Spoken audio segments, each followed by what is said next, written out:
아침 말씀. 오늘 본문 말씀은 호세아 7장 1절에서 16절입니다.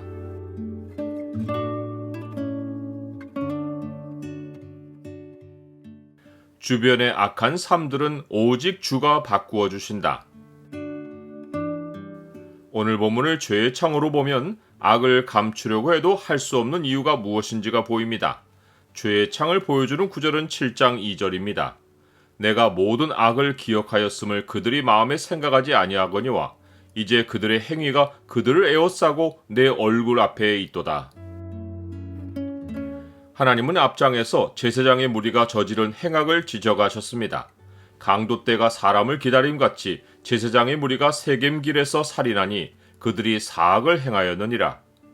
제사장들의 죄가 상상 이상으로 심각하고 나라를 멸망으로 몰아간 핵심 요인인 사실이 하나님이 이스라엘을 치료하려 하실 때 드러났습니다. 내가 이스라엘을 치료하려 할 때에 에브라임의 죄와 사마리아의 악이 드러나도다. 그들은 거짓을 행하며 안으로 들어가 도적질하고 밖으로 떼지어 노략질하도다.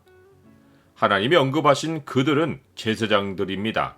제사장들은 누구보다도 하나님이 모든 악을 기억하신다는 사실을 아는 자들인데 하나님을 무시하고 악행을 저질렀습니다. 하지만 하나님은 제사장들의 행위가 그들을 에워싸고 또 하나님의 얼굴 앞에 있다고 하셨습니다. 즉 행위의 열매로 그들을 안다는 것이고 하나님 앞에서는 죄를 감출 수 없다는 것입니다.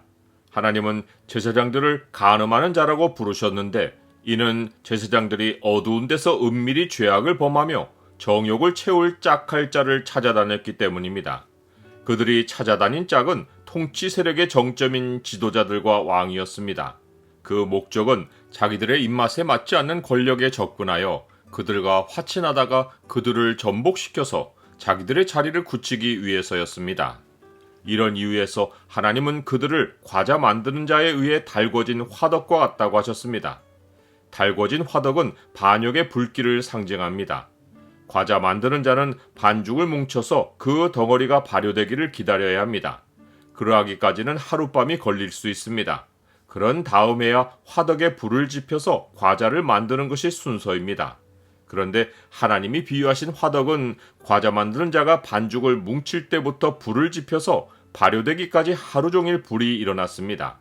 시뻘겋게 달아오른 화덕에 반죽을 올리면 빵이 구워지는 것이 아니라 순식간에 다 타버립니다.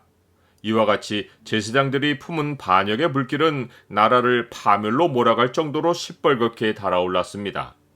제사장들에게 반역의 불길을 일으킨 자들은 왕을 보필하는 지도자들이었습니다.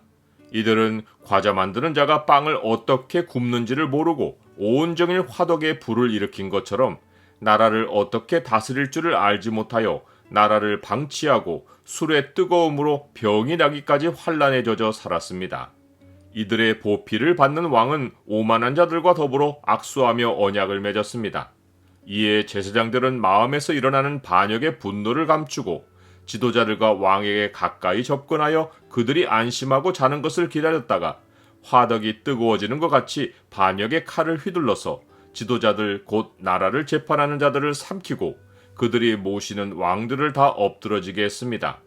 이 사실로 인하여 우리가 알게 된 것은 북이스라엘이 망하기까지 12년 세월에 4명의 왕들이 암살당했는데 이 사건들 배후에 제사장들의 세력이 있었다는 사실입니다. 제사장들은 나라의 부패를 놓고 마땅히 하나님께 부르짖었어야 했는데 하나도 그러하지 않고 오히려 자기들의 손으로 칼을 휘둘러 심판했고 자기들이 원하는 왕들을 세워 이권을 지켰습니다. 예수님의 죽음도 종교 지도자들이 자기들의 이권을 지키려고 유대인의 왕을 제거한 사건입니다. 나는 불의를 내 손으로 처리하지 않고 하나님께 맡깁니까? 하나님은 제사장들의 죄악을 드러내신 후 에브라임 곧 북이스라엘 전체의 죄악을 지적하셨습니다. 그들은 뒤집지 않은 전병과 같이 아래쪽은 타버리고 위쪽은 익지 않은 반죽으로 있었습니다. 즉 여러 민족과는 도를 지나쳐서 혼합하여 살고 위에 계신 하나님의 얼굴은 구하지 않았습니다. 또한 에브라임은 어리석은 비둘기같이 지혜가 없어서 애굽과 아수르를 향해 부르짖고 도움을 청하러 가면서 인생의 생사를 주관하시는 분이 하나님이신 사실에는 무지했습니다. 하나님은 이 사실을 깨우쳐 주시기 위해 그들 위에 그물을 쳐서 공중의 새처럼 떨어뜨리고 그들을 징계하신다고 하셨습니다. 하나님을 떠나는 자는 패망합니다. 하나님은 그들이 양식과 포도주가 없어 슬피 부르짖을 것이지만 성심으로 주를 부르지 않는 것을 아신다고 하셨습니다. 하나님은 사람이 어디에 마음을 두는지를 아시기에 사람에게는 거짓이 통해도 하나님께는 통하지 않습니다. 출애굽하듯 구원을 받았어도 하나님께 돌아오지 않고 하나님을 속이면 다시 애굽 땅에 살던 때처럼 세상에서 조롱거리로 전락합니다. 그들은 돌아오나 높으신 자에게로 돌아오지 아니하니 속이는 활과 같으며 그들의 지도자들은 그 혀의 거친 말로 말미암아 칼에 엎드러지리니 이것이 애굽 땅에서 조롱거리가 되리라.